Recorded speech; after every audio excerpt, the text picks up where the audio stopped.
Hey, what's going on, guys? This is Orlando Stewart back with another video. I know it's been a while since I've uploaded a video. I did promise in my other video that I did recently that I was going to review these figures, and here they are, the WCW Toy Biz figures. Right here, this one right here is the Smash and Slam Lex Luger figure from the Smash and Slam line that Toy Biz released back in 1999. He's part of that original line that they did.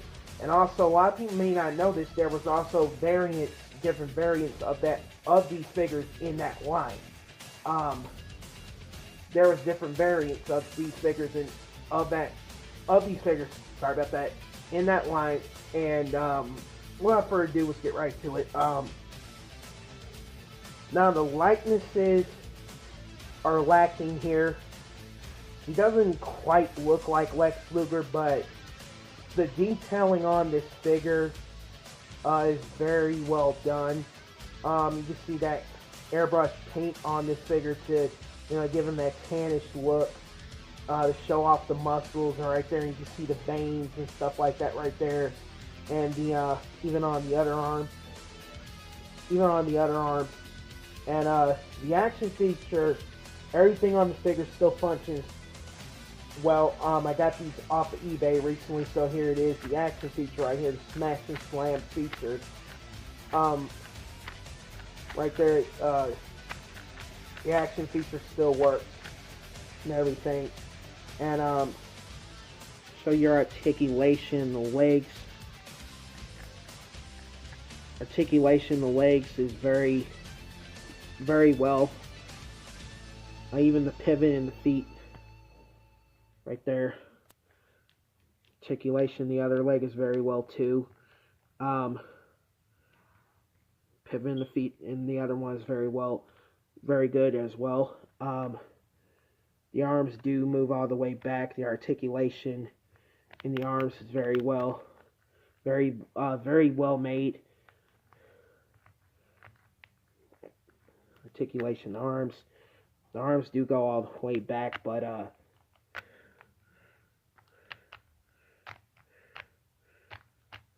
yeah, so here we go. That was the Smash and Slam Luger figure, and then we go to the next one, the Bruiser Sting figure from the Bruisers line that was released back in 2000, a part of also the WCW Toy Biz line that Toy Biz was doing at the time for WCW. The likenesses here is done very well with this figure. They capture Sting's likenesses very well. The figure looks very well detailed. That airbrush effect on the figure, they did very well, but you can barely see it. It doesn't have much of the airbrush effect like the other figure does. It has a wind-up feature, which unfortunately does not work. He originally did come with a bat, and you can see there's a little bit of play wear right there because someone had this before me, and I got these just like I said, I got these figures off eBay. And show your articulation, the arms. This one is the only one that goes all the way back.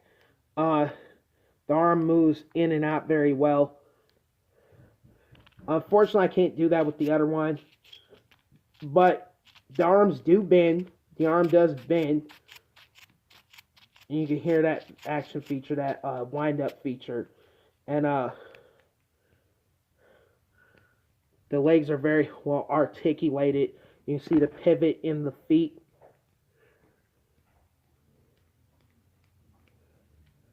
Same with the other one.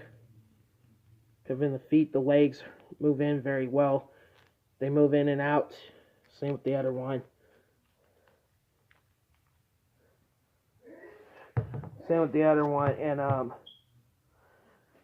now, man, I feel like wrestling figures these days are nothing like the ones that we had growing up. Now, back in the early 90s, WCW had a WCW had in the early '90s, you know, Gablu had did some action figures for, you know, WCW at the time, but they were more like, you know, if those of you who watched my channel, you guys remember the LJN figures that came out back in the '80s. That was kind of like what the Louis Gablu WCW toys were like, the ones that came out in the early '90s, and then in the mid to late '90s, we got the Toy Maker figures, which really were not well articulated. They didn't have any type of action features to them or anything like that. Um, the ring was okay. The wrestling ring that they released for this, the wrestling ring that they released for that line was okay. Um, but I mean, those figures lacked a lot of things. They lacked articulation. They didn't really do much, and you couldn't move their arms in and out, stuff like that. Because you know, this was during a time when this before action figures actually had articulation to them. And then, you know, fast forward to 1999, we got the Toy Biz WCW figures, which to me were the best action figures that were out during that time. Um, at the time, you didn't see a lot of action figures at that time that had wrestling figures. You know, that just like I said, this was during a time when action figures didn't have articulation to them. And now, you know, and then in 1999, we finally get wrestling action figures that have a lot of great detailing to them. The Toy Biz WCW figures had a lot of great detailing to them. They captured the likenesses of the wrestlers very well. They just, everything about them, the work that they did with these figures was absolutely amazing. And also another thing that people may not know is there was different variants of the WCW, from the WCW Smash and Slam figures that came out in '99. There was different variants of the figures. The one I have here is the black pants, black boots, Lex Luger. There was another one that had a red stripe that went down the side, and he had red boots. That one is very hard to find. It's a different variant of that figure. And there were so many different variants of the figure. I remember I also had, in the Smash and Slam series, I used to have, I had a 2-pack of, I believe it was 2-pack Battle of the Giants, and it was Kevin Nash and the Giant. You know, they had like in this 2-pack, and man, I wish I still had those figures. I unfortunately don't have them anymore, but I am working on getting them. But that's pretty much it, guys. I hope you guys enjoyed this review. Remember to like my videos. Don't forget to subscribe. And remember to live nostalgia. Sorry about that. And I'll catch you guys on the flip side. Peace. I'm out.